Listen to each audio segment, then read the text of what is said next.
in Vietnam. Yeah, I mean, how do you turn it off? And how are you saying, okay, we have to act civilized in this respect, and we have to act completely barbaric 2 minutes earlier. Right, and it's wrong to be barbaric, yet we're allowed to kill them. You know, it screws with your head. It totally screws with your head. Would this be different if, like, they were peeing on Bin Laden or somebody? Would you be this upset? You know, it's another, like, one of the biggest, the worst things to us. Oh, I think it would have been. I think peeing on Bin Laden would have been atrocious. It would have been lined up to do it. It would have been horrible. I don't know. Horrible. When Saddam died, they dragged him through the cities, and who was it just died? Gaddafi, same thing. They dragged him through the city, and everyone was great with that. And I mean, let's forget, man. These are soldiers that volunteer to go to war, not you know, they're not drafted or anything. So I'm going to give them the benefit of the doubt on that.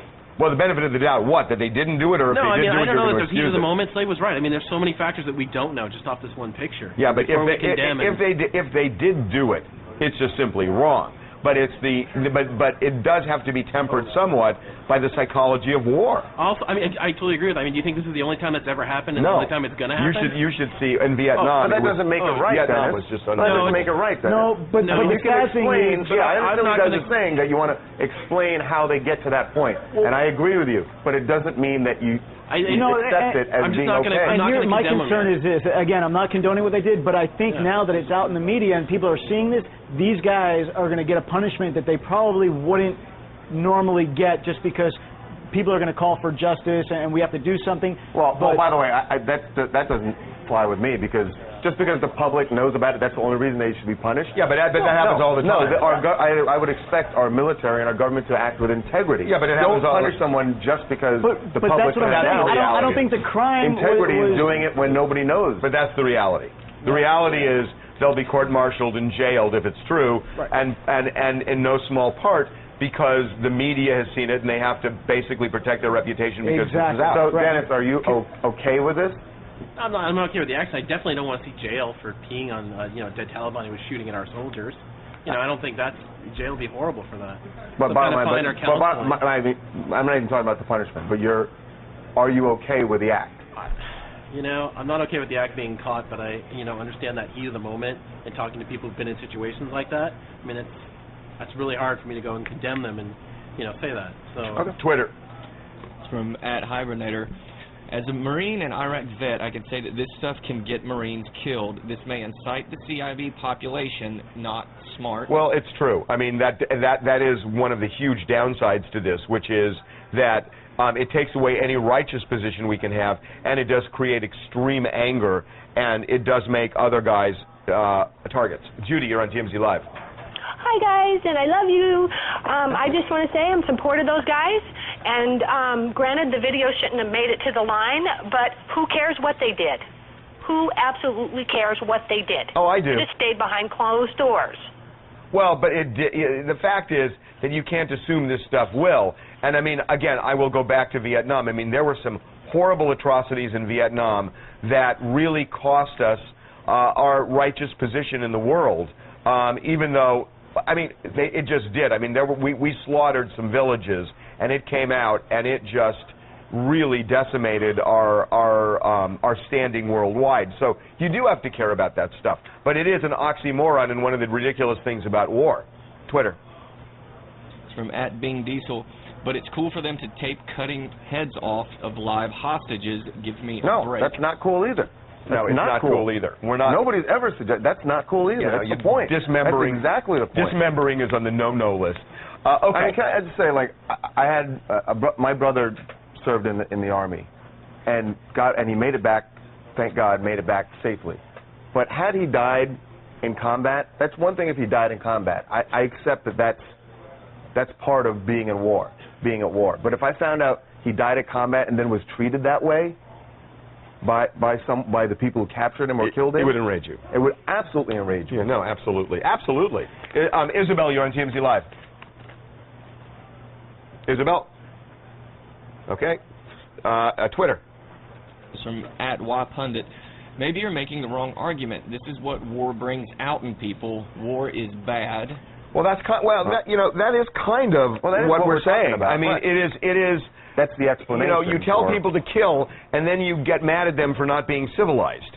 And it is one of the reasons why people who go to war, many of them have such trouble reacclimating into society because you can't relate the things that you saw to the, you know, to people who have never seen it before. And it's hard for them. And I mean, it is really, you know, I feel really bad for a lot of veterans who have not been able to make it, you know, once they come back to the United States, because it is just, it plays with your head in the worst possible way. That you know, that yes, we want you to kill, but no, when you catch them, even if you don't kill them, you can't use water torture because water torture is against our principles. Wait a minute, our principles allow killing, but they don't allow water torture. Yeah, it's like, how do you start reconciling all of this? It's just crazy. Harv, I just want to say one thing real quick. A lot of people are writing in saying, why do we call them soldiers and not Marines? There's a difference. We're saying soldiers and not Marines because we don't know that they're Marines, and we don't want to insult the Marines if they're not Marines and label them Marines if we don't know that for a fact. Good. So okay, I'm glad you said that. Twitter. It's from @MeganMasters. Who cares? The Taliban flew planes into our buildings and killed innocent people. I have no sympathy for them, dead or alive. But it's not about sympathy for them.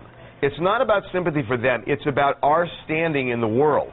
And the reality is that these are the pictures that countries that are on the edge will use to sully us. And I mean, that's just the reality of war and of geoglobal politics. And Harvey, I think a lot of it has to do, like you said, in Vietnam, a lot of this happened as well. But today we have the internet. We have, you know, where information can get uploaded so fast. We're seeing a lot more of the, you know, things that happen out there that really we didn't get to see in Vietnam, even though it's still happening. So, you know, the American people get to kind of judge a little bit more because we see it. Well, we saw some of it in Vietnam, but it just came, sometimes it didn't come as quickly as it did. But Vietnam was really the first live war situation that changed everything about war, because a lot of times it could always be kept as a dirty little secret, and Vietnam changed everything because it was on television every single night. It was the lead in all the newscasts. So Vietnam is not totally dissimilar to this. It was just slower. Twitter.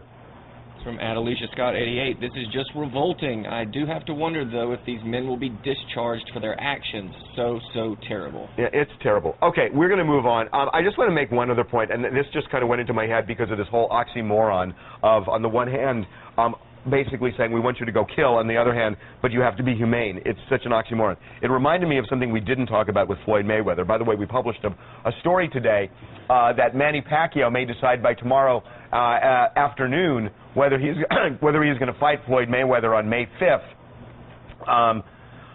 Excuse me, before Floyd Mayweather goes to jail. And we talked about this earlier in the week, that the judge in the case has given Floyd Mayweather a reprieve. He should be in jail now, but the fight could bring in $100 million into Vegas. So the judge has now said he could go to jail June 1st, so that he can fight, so that a lot of money can get infused into the economy of Las Vegas.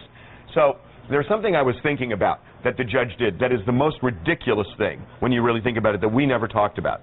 And this is so ridiculous. That she didn't write into the order that it had to be Pacquiao? No, no. Although we said that would be awesome. We said that would have been awesome. But no, there is something that is just ridiculous that we never talked about that I think escaped us, and it hit me. Think about what the judge did. The judge said that he had to do at least one thing between now and June 1st when he goes in. What was the one thing? You remember? He did have to begin his counseling? Yes. You know what kind of counseling? You know what kind of counseling? What do you think? Domestic violence counseling. Anger management. Right. So how do you go train to beat somebody's brains out, you know, from 8 to 4, and 5 to 7 you go to an anger management class?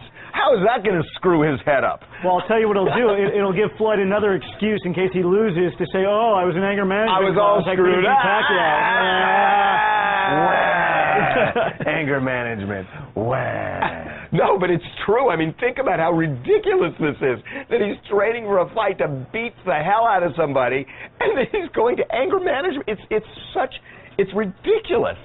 It is absolutely ridiculous. Lots of boxers fight without being angry at their opponent. They're just boxing. You know what I'm saying. It's about containing the violence and all of that. That's what anger management is. Come on.